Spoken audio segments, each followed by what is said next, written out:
도대체 한국 같은 나라에 가서 뭘 배우겠다는 거야? 여권 당장 내놔! 일본 오사카의 한 가정집. 서슬퍼런 아버지의 호통에 집안 공기는 얼음장처럼 차갑게 식어버립니다. 한국을 여전히 자기들 발 아래로 여기는 일본 기성세대의 오만함, 그리고 여자 혼자 그런 위험한 곳에 가면 큰일 난다며 한국의 치안과 수준을 대놓고 무시하는 친척들의 비아냥까지. 하지만 그들이 비웃던 그 한국이 지금 일본 20대 여성들의 꿈의 낙원이 되어버렸다는 사실을 저들은 꿈에도 모르고 있는 겁니다.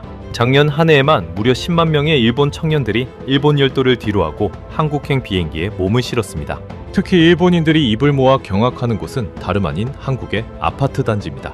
일본에서는 상상조차 할 수 없는 첨단 보안 시스템과 새벽 2시에 여자 혼자 조깅을 해도 머리카락 하나 건드리지 못하는 완벽한 치안. 여기는 일본과는 차원이 다른 세계예요 라며 눈물을 흘린 일본 여대생 사토미유. 그녀가 목격한 한국 주거 인프라의 충격적인 실체는 무엇이었을까요? 일본 열도를 발칵 뒤집어 놓은 그 경이로운 연장을 지금 바로 확인해 보십시오. 저는 사토 미유입니다. 일본 오사카에서 태어나 22회를 줄곧 그 좁고 정적인 동네에서만 보낸 평범한 여대생이죠. 제가 한국으로 어학연수를 가겠다고 선언했을 때 우리 집 거실은 마치 폭탄이 터진 것 같았습니다. 특히 평생을 보수적인 공무원으로 살아오신 아버지는 얼굴이 험악하게 일그러지며 소리를 지르셨어요. 한국이라니? 일본보다 모든 게 뒤처진 나라에 가서 뭘 배우겠다는 거야? 거기 치안이 얼마나 엉망인지 몰라서 그래? 제 여권을 서랍 깊숙이 숨겨버리셨습니다. 그뿐만이 아니었죠. 주말에 모인 친척들까지 가세했습니다. 미유, 차라리 영국이나 미국을 가거라. 한국은 건물들도 낡고 밤거리도 위험하다고 들었어. 여자 혼자서 갈 곳이 못 된다. 고모의 그 비아냥 섞인 목소리가 아직도 귓가에 쟁쟁합니다. 그들에게 한국은 여전히 수십 년 전의 낡은 이미지에 멈춰있는 나라였던 겁니다. 하지만 저는 그들의 무지한 고정관념을 깨고 싶었습니다. 드라마에서 보던 그 세련된 도시, 활기 넘치는 사람들의 눈빛이 거짓일 리 없다고 믿었거든요. 결국 저는 아버지가 숨겨둔 여권을 몰래 찾아내어 새벽차를 타고 도망치듯 간사이 공항으로 향했습니다. 인천공항에 내렸을 때의 그 첫 공기를 잊을 수 없습니다. 차갑지만 어딘가 모르게 역동적인 기운. 저는 미리 예약해둔 서울의 한 아파트 단지로 향하는 차 안에서 창밖을 보며 연신 감탄을 내뱉었습니다. 이게 정말 내가 알던 그 나라가 맞아? 고속도로를 따라 끝없이 이어지는 고층 빌딩들의 불빛. 그리고 저 멀리 보이는 거대한 아파트 숲은 제가 살던 오사카의 낮은 주택가와는 차원이 다른 규모였습니다. 마치 미래의 도시에 들어온 것 같은 착각이 들 정도였으니까요. 픽업 기사님이 제가 묵을 아파트 정문에 멈춰섰을 때 저는 제 눈을 의심했습니다. 거대한 성벽처럼 둘러싸인 단지 입구에는 최첨단 보안 게이트가 설치되어 있었고 경비실 안에는 수많은 모니터를 날카롭게 주시하는 요원들이 보였습니다. 여기서부터는 주민카드나 허가된 사람만 들어갈 수 있습니다. 기사님의 설명에 입이 떡 벌어졌습니다. 일본의 맨션들도 보안이 철저하다고는 하지만 이건 차원이 다른 철통 방어였습니다. 단지 안으로 들어서자마자 느껴지는 그 압도적인 안정감이라니요. 짐을 풀고 14층 발코니로 나갔을 때 저는 그만 자리에 주저앉을 뻔했습니다. 눈앞에 펼쳐진 야경은 그야말로 빛의 향연이었습니다. 단지 전체가 마치 하나의 요새처럼 완벽하게 관리되고 있었고 밤 10시가 넘은 시간인데도 산책로에는 조명이 환하게 밝혀져 있었습니다. 일본의 골목길은 이 시간이면 가로등 몇 개에 의지해 어둑어둑하고 무서운데 이곳은 마치 대낮처럼 밝았습니다. 더 놀라운 건 그 밝은 길을 젊은 여성들이 이어폰을 끼고 아무렇지 않게 조깅을 하고 있었다는 점입니다. 아버지가 위험하다고 했던 곳이 바로 여긴데 대체 뭐가 위험하다는 거지? 엘리베이터를 타고 1층으로 내려오는 길에도 충격은 계속됩니다. 일본에서는 엘리베이터 안에서 낯선 사람을 만나면 서로 눈을 피하기 바쁜데 여기서 만난 한 아주머니는 제 짐 가방을 보더니 환하게 웃으며 새로 이사 왔어요? 반가워요. 라고 인사를 건네더군요. 그 짧은 한마디에 제 마음속에 있던 두려움이 눈 녹듯 사라지는 기분이었습니다. 밖으로 나와 단지 내 카페를 찾아가는 길, 저는 또 한 번 경악합니다. 집 앞마당 같은 공간에 고급스러운 카페와 편의점, 심지어 독서실과 헬스장까지 전부 모여 있었습니다. 이건 단순한 주거 공간이 아니었습니다. 하나의 완벽한 시스템이자 인간이 누릴 수 있는 최고의 편의가 집약된 결정체였습니다. 카페 창가에 앉아 노트북으로 공부하는 한국 학생들을 보며 저는 생각했습니다. 우리 아버지가, 우리 친척들이 이 광경을 직접 봤다면 과연 어떤 표정을 지었을까? 자신들이 무시하던 한국이 사실은 일본보다 훨씬 앞서가는 주거 천국이었다는 사실을 알게 된다면 아마 얼굴이 화끈거려 고개도 못 들었을 겁니다. 밤 공기를 마시며 단지를 한 바퀴 도는 내내 저는 제 선택이 틀리지 않았음을 확신했습니다. 나 여기서 정말 잘 살 수 있을 것 같아. 아니, 단순히 사는 것을 넘어 이 나라가 가진 진정한 힘을 배우고 싶다는 욕심이 생겼습니다. 일본 열도가 뒤집어질 만큼 충격적인 한국 아파트의 비밀. 그 문을 제가 직접 열었다는 생각에 가슴이 벅차올랐습니다. 이제 막 시작된 저의 한국 생활.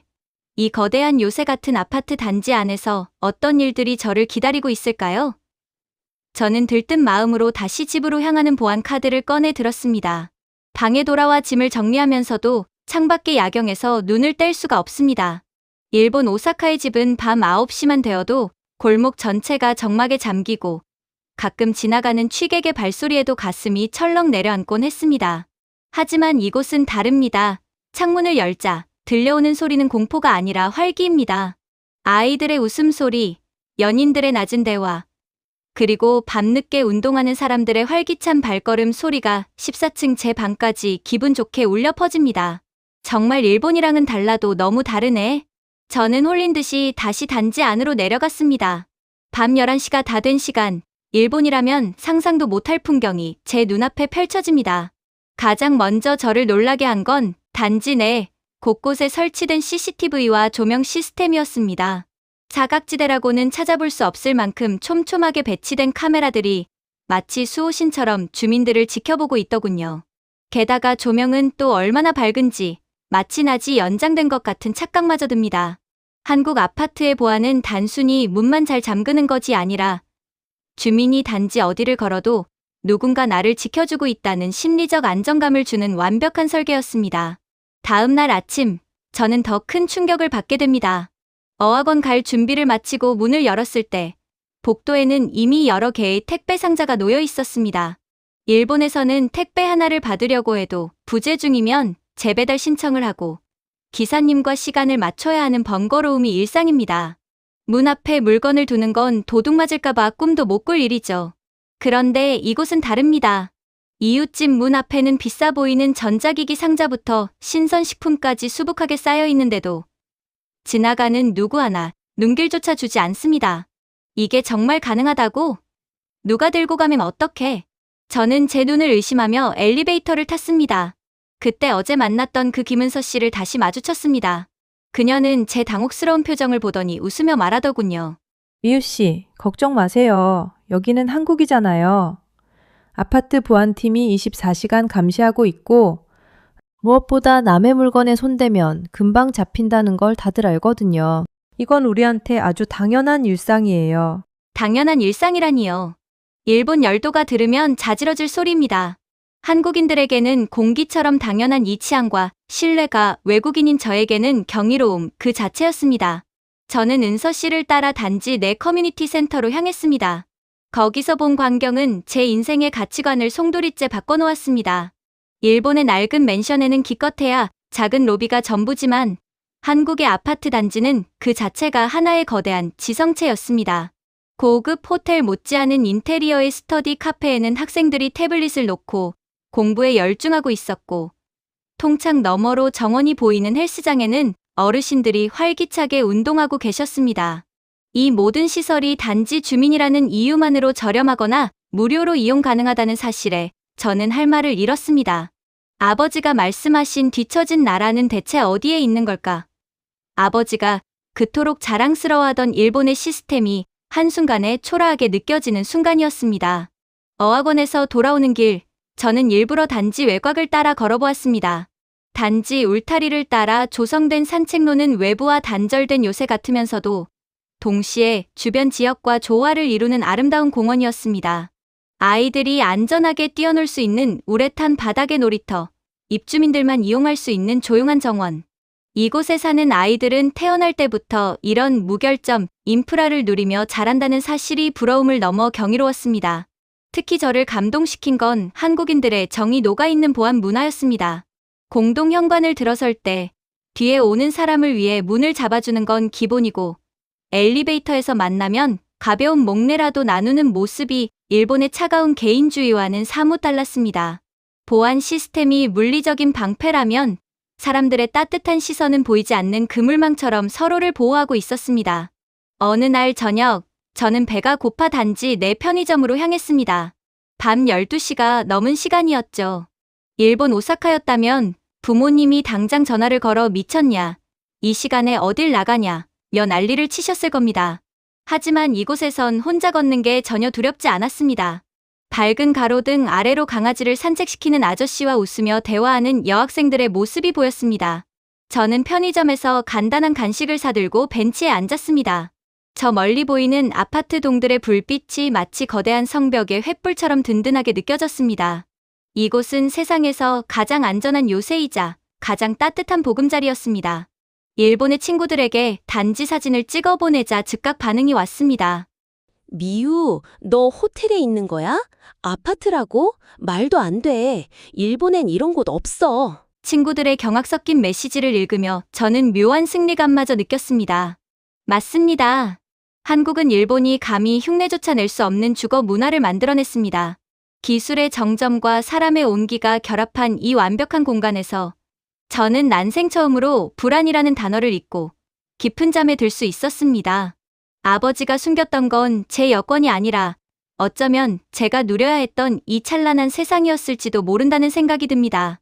이곳에서의 하루하루는 제가 알던 좁은 세상을 부수고 더 높은 곳으로 나를 이끌고 있었습니다. 이곳에서의 생활이 2달째를 넘어가면서 저는 일본에 있는 친구들에게 한국 아파트 전도사가 되어 있었습니다. 일본의 넓고 좁은 목조 주택이나 차가운 맨션에서는 상상조차 할 수 없는 이 경이로운 광경들을 혼자만 보기엔 너무나 아까웠거든요. 하지만 제 한국 생활의 진짜 정점은 바로 그날 밤에 찾아왔습니다. 한국 친구 은서 씨와 그녀의 과 동기인 진우, 현석 씨와 함께했던 그 강렬한 경험 말입니다. 미유 씨, 오늘 날씨도 좋은데 한강 가서 치킨 먹을래요? 저녁 10시가 넘은 시간, 진우 씨의 제안에 저는 귀를 의심했습니다. 지금요? 이 시간에 한강에 간다고요? 일본에서 밤 10시는 모든 일과가 끝나고 집 안에서 문을 걸어 잠가야 하는 시간입니다. 도심 번화가가 아닌 이상 여자들이 밤늦게 돌아다니는 건 일본에서도 상당한 용기가 필요한 일이죠. 하지만 은서 씨는 당연하다는 듯 제 손을 이끌었습니다. 걱정 마요. 한국의 밤은 이제부터 시작이니까요. 우리는 단지 정문에서 택시를 타고 한강공원으로 향했습니다. 도착하자마자 제 입에서는 비명이 터져 나왔습니다. 이게 정말 밤 11시 풍경인가요? 눈앞에 펼쳐진 광경은 그야말로 신세계였습니다. 수만 개의 조명이 강물에 반사되어 보석처럼 빛나고 있었고, 그 넓은 잔디밭은 돗자리를 펴고 앉은 사람들로 가득했습니다. 가족, 연인, 친구들, 수천 명의 사람이 그 야심한 시각에 아무런 경계심 없이 웃고 떠들고 있었습니다. 더욱 충격적인 건 그곳에서도 한국의 무결점 보안과 인프라가 빛을 발하고 있었다는 점입니다. 진우 씨가 스마트폰 몇 번을 누르더니 치킨 시켰어요. 배달 존으로 가죠. 라고 말하더군요. 주소도 없는 넓은 공원 한복판에서 어떻게 음식을 받는단 말인가 싶었는데, 공원 입구에 도착하니 수십 대의 배달 오토바이가 줄지어 들어오고 있었습니다. 사람들은 자신의 이름이 적힌 봉투를 자연스럽게 받아가는데, 그 무질서 속의 완벽한 질서와 안전함에 저는 전율했습니다. 일본이었으면 아마 취객들이 시비를 걸거나 무서운 사람들이 돌아다녔을 거예요. 그런데 여기는 왜 이렇게 평화롭죠? 제 질문에 현석 씨가 웃으며 답했습니다. 한국은 어디에나 CCTV가 있고 무엇보다 사람들 눈이 가장 무서운 감시 카메라거든요. 남에게 피해를 주면 곧바로 신고가 들어가고 공권력이 아주 빠르게 작동하죠. 무엇보다 한국인들은 이 평안함을 깨고 싶어 하지 않아요. 그날 밤, 우리는 새벽 2시가 넘도록 강바람을 맞으며 이야기를 나눴습니다. 치킨과 맥주를 앞에 두고 그 깊은 밤에 여자 혼자 화장실을 다녀와도 전혀 이상하지 않은 나라. 돗자리에 지갑과 최신형 스마트폰을 덩그러니 놓아두고 음식을 가지러 가도 아무도 손대지 않는 나라. 일본 열도 전체가 경악할 만한 이 도덕적 결벽증과 철통치 않은 제가 알던 상식을 완전히 무너뜨렸습니다. 집으로 돌아오는 길, 저는 깨달았습니다. 한국의 아파트가 안전한 이유는 단순히 두꺼운 철문과 첨단 카메라 때문만이 아니었습니다. 그것은 이 나라 전체를 감싸고 있는 거대한 신뢰 시스템 덕분이었습니다. 아파트 단지라는 작은 요새에서 시작된 그 안전함이 도시 전체로 퍼져나가 전 세계 어디에서도 찾아볼 수 없는 24시간 자유를 만들어낸 것이죠. 저는 그 새벽에 일본에 계신 아버지께 장문의 메시지와 함께 한강의 풍경, 그리고 우리 아파트 단지의 환한 야경 사진을 보냈습니다. 아버지 보시겠어요? 제가 지금 새벽 2시에 친구들과 밖에서 놀다가 집에 들어왔어요. 아버지가 위험하다고 했던 한국은 사실 세계에서 가장 안전한 천국이었어요. 여기 사람들은 남을 해치기보다 서로를 지켜주는 법을 먼저 배워요. 다음 날 아침, 일본 SNS에서는 제 게시물이 발칵 뒤집혔습니다. 한국 아파트는 진짜 저런 시설이 다 있어? 밤에 여자 혼자 공원을 산책한다고? 조작 아니야? 일본 친구들의 의심 섞인 질문에 저는 당당하게 동영상을 찍어 올렸습니다.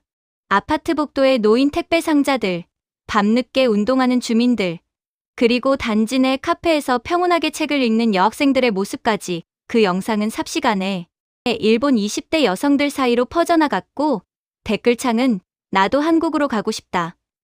일본의 불안한 치안이 지겹다. 한국의 주거 인프라는 정말 넘사벽이다 라는 반응으로 도배되었습니다. 일본 열도가 한국의 위상에 진심으로 경악하기 시작한 순간이었습니다. 저는 더 이상 일본의 눈치를 보는 소심한 유학생이 아니었습니다. 세계 최고 수준의 품격을 가진 나라에서 그 혜택을 온몸으로 누리는 특권층이 된 기분이었습니다. 우리 아파트 단지의 정문을 통과할 때 느껴지는 그 묵직한 안정감. 그건 단순한 거주지의 의미를 넘어선 것이었습니다. 한국인들이 수십 년간 피땀 흘려 일궈낸 이 국격의 결정체 속에 제가 있다는 사실이 너무나도 자랑스러웠습니다. 아버지가 무시했던 그 나라는 이미 일본이 쫓아오지 못할 만큼 저 멀리 앞서 나가고 있었습니다. 저는 발코니에 서서 빛나는 서울의 밤을 바라보며 나지막이 읊조렸습니다. 고마워요 한국, 나를 지켜줘서. 한국에서의 마지막 밤이 찾아왔습니다. 저는 다시 한번 14층 발코니로 나갔습니다.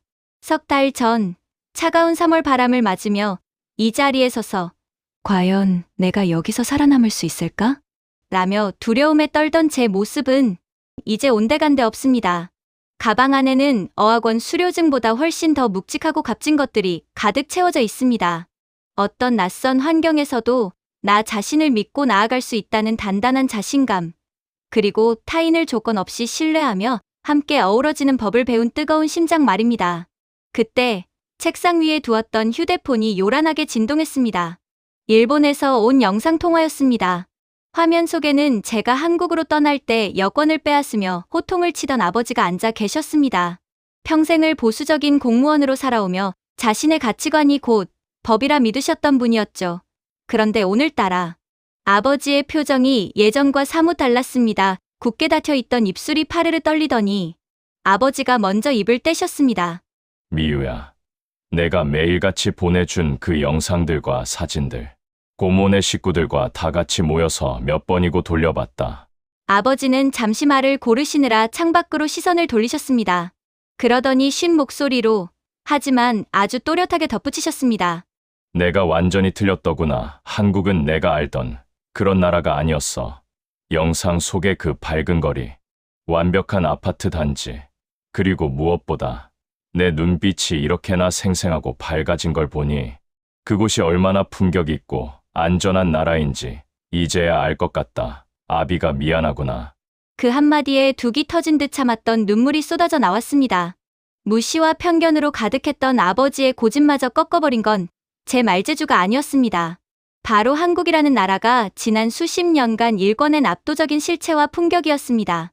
일본이 정체되어 있는 동안 한국은 세계에서 가장 살기 좋은 시스템을 구축해냈고 그 증거가 바로 제가 숨쉬고 있는 이 아파트 단지였습니다. 다음 날 아침 인천공항까지 배웅을 나온 은서 씨와 진우, 현석 씨는 저를 꼭 안아주며 작별 인사를 건넸습니다. 미유 씨, 한국 아파트는 언제든 당신의 카드를 인식할 준비가 되어 있을 거예요. 이곳은 이제 여행지가 아니라 당신의 또 다른 집이니까요. 비행기가 활주로를 박차고 오르자 창밖으로 거대한 보석처럼 박힌 한국의 아파트 단지들이 한눈에 들어왔습니다. 저 질서 정연한 불빛들 하나하나가 얼마나 많은 노력과 기술, 그리고 시민의식으로 지켜지고 있는지 이제는 압니다. 일본으로 돌아가면 저는 가장 먼저 한국의 진짜 모습을 알리는 일을 시작할 것입니다. 이미 제 SNS를 보고 한국행을 결심한 일본 친구들만 수십 명에 달합니다. 일본 20대 여성 10만 명의 대이동. 이건 단순한 유행이 아닙니다.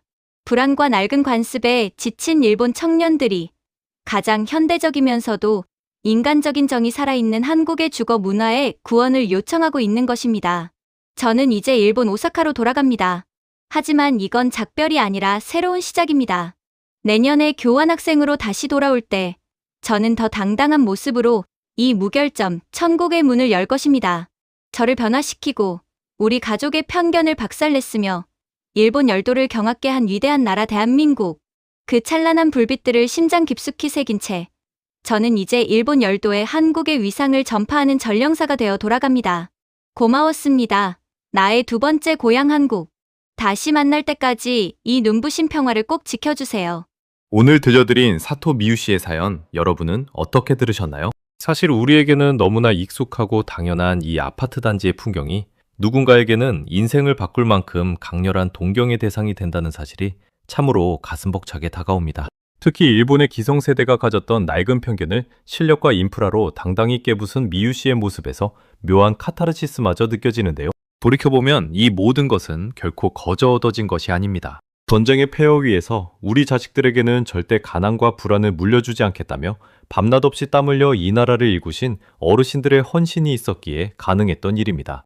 무거운 벽돌을 나르고 척박한 땅에 기틀을 세우며 대한민국이라는 거대한 성벽을 쌓아 올리신 우리 시니어 세대의 피땅. 어린 노력이 오늘날 전 세계의 청년들이 앞다투어 찾아오는 가장 안전한 나라, 가장 살고 싶은 나라를 만든 것이죠. 지금 여러분이 머물고 계신 그 아파트, 여러분이 매일 걷는 그 깨끗한 산책로는 바로 여러분이 평생을 바쳐 지켜낸 승전보와 같습니다. 이 나라의 국격을 이만큼 높여주셔서 우리 자녀들이 어디서든 어깨를 펴고 살 수 있게 해주셔서 진심으로 머리 숙여 감사드립니다.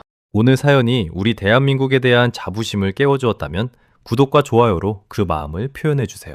여러분의 따뜻한 응원 한마디가 이 채널을 지탱하는 가장 큰 힘이 됩니다. 또한 여러분이 사시는 동네의 자랑거리나 여러분만이 느끼는 한국의 정에 대해서도 댓글로 지혜를 나눠주시면 감사하겠습니다. 오늘도 대한민국을 지켜주시는 여러분 정말 고생 많으셨습니다. 여러분은 우리 사회의 뿌리이자 가장 큰 자랑입니다. 당신의 삶은 그 자체로 충분히 존경받아 마땅합니다. 오늘도 당신 곁에는 이 눈부신 대한민국이 함께합니다.